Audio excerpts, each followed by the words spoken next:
Selamat datang di Gender Equality and Social Inclusion Working Group, rumah bagi kita di Plank Indonesia untuk mewujudkan organisasi yang transformatif gender dan inklusif. Mandat utama kita bagaimana semua program dan influencing termasuk semua kegiatan kita dan organisasi kita harus juga menyasar kepada gender transformation sebenarnya.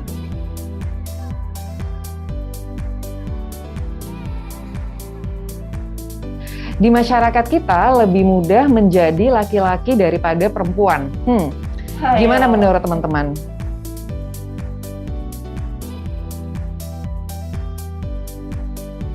Itu saya selalu memilih maju karena saya selalu mendapatkan kesempatan-kesempatan yang memang betul-betul itu saya dapatkan gitu.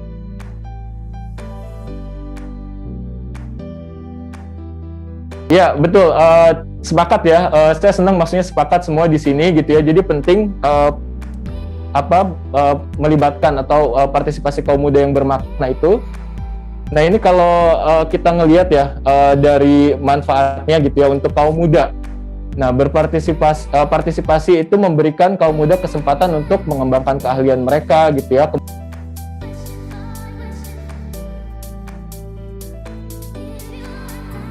Mereka selalu mengatakan bahwa suara mereka, apalagi suara anak perempuan itu dianggap masih tidak penting di dalam proses, misalnya dalam proses pengambilan keputusan atau kebijakan di level desa. Utama laki-laki itu dalam kesetaraan gender itu bukan memberitahu perempuan tentang apa yang mereka harus dan tidak lakukan. Tugas utamanya adalah ngomong ke sesama laki-laki untuk mengingatkan bahwa peran kita ini coba sebagai ally atau mitra. Aku ngerasa di Plan sendiri udah sangat inklusif ya untuk anak mudanya, kayak mulai dari apa yang dibutuhin anak mudanya dan gimana caranya orang dewasa juga mengerti kira-kira nih anak muda nih butuhnya apa gitu. Pendekatan safeguarding dan SEA berusaha untuk mencegah secara tegas menanggapi semua bentuk pelecehan seksual, eksploitasi dan penyalahgunaan dan bahaya terkait dengan safeguarding lainnya yang dilakukan oleh staf perwakilan, rekanan, plan dan seterusnya.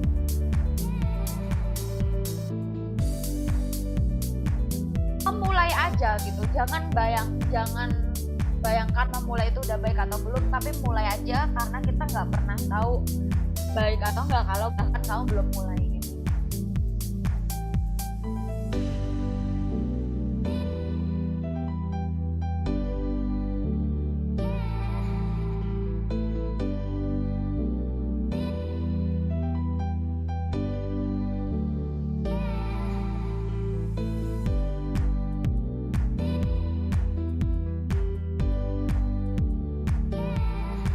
Untuk mengawali sesi hari ini, kita mungkin foto bersama dulu ya, mumpung semuanya lagi fresh, yang lagi bawa bucket hat-nya bisa dipakai, kita foto bersama. 3 ya, Girls Get Equal ya, seperti biasa. Kita mulai, 1, 2, 3.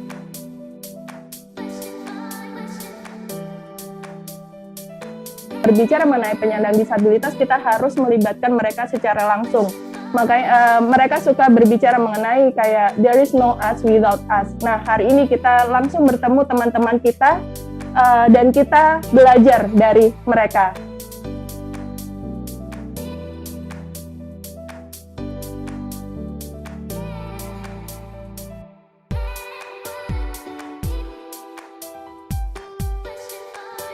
Satu, 2, 3.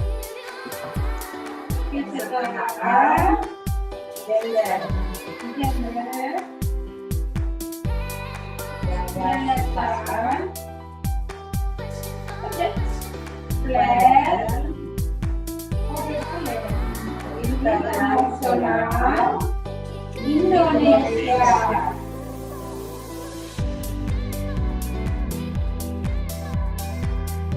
Saya mengambil situasinya itu di Via Timur.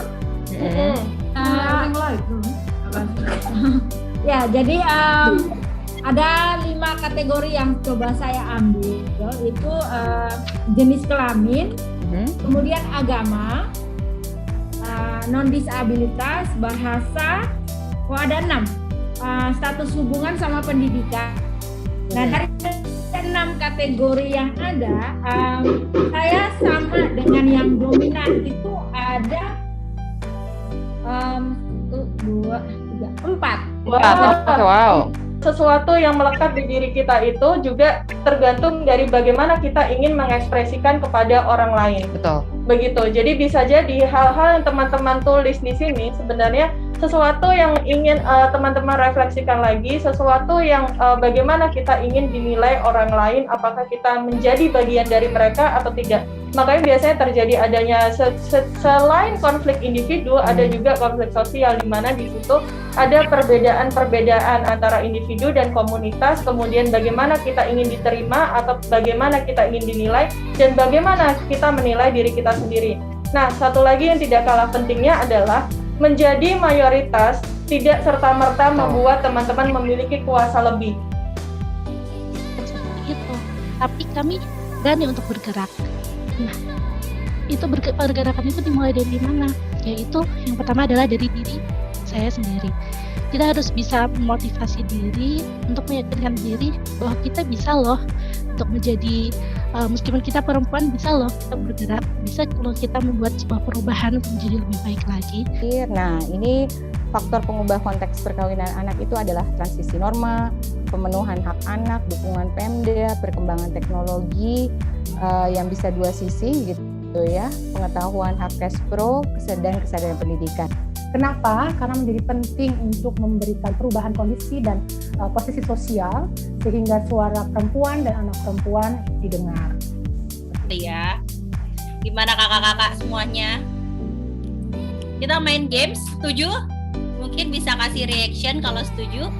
Setuju, oke. Yeay. Aku senang akhirnya punya pendukung. Bahkan kita peringkatnya ke-2 se-ASEAN dan juga ke-8 di seluruh dunia untuk angka perkawinan anaknya. Dan perkawinan anak ini sebenarnya juga adalah pelanggaran ya terhadap hak asasi anak, terhadap hak anak, di mana itu menjadi ruhnya, prinsipnya dari Plan Internasional.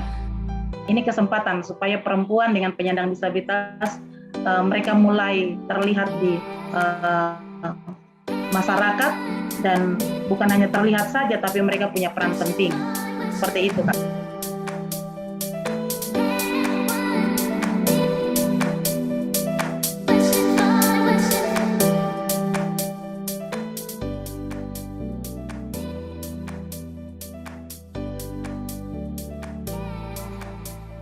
Perbedaan pengalaman sistem reproduksi itu menyebabkan perbedaan pengalaman biologis yang sangat signifikan sekali, di mana laki-laki itu kan pengalaman reproduksinya hanya mimpi basah, hubungan seksual, dan itu adalah mengeluarkan sperma, menitan dan nikmat. Bandingkan dengan perempuan, menstruasi sudah 2 minggu, ada rasa sakitnya.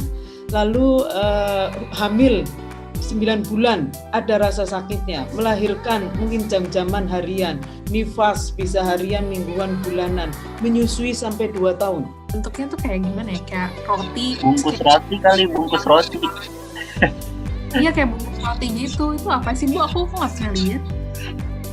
Yang gimana? Pembalut maksudnya ya? Isinya kayak kapas gitu bukan?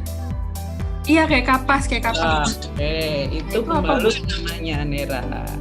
Jadi perempuan. Dan akhirnya saya mengambil kesimpulan tidak semua orang menyadari bahwa yang namanya peran gender tradisional itu sebenarnya omong kosong gitu loh, harusnya bisa direkonstruksi demi kesehatan mental laki-laki dan perempuan. Nah, sebenarnya In a hijab, while 30% said that they were harassed during daytime compared to 20% at night. So that's how you can make some sense that the social structure is designed in a way, people even harassing the women in the daytime, even when it is less in the nighttime.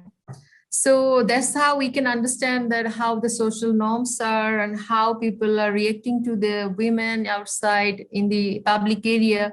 So that actually creates a understanding that women in Indonesia are not in a very good status. So again, I was checking the newspapers and I found this brutal incident that one girl, which her age is 15, and she was raped by her brother, and that brother got jailed for abortion.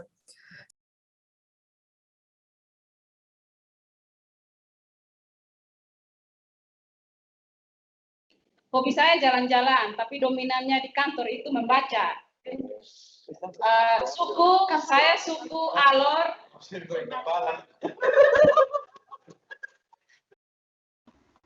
Kalau tidak relevan, silahkan di anak laki-laki umur 17 tahun. Ya. Gesi Working Group.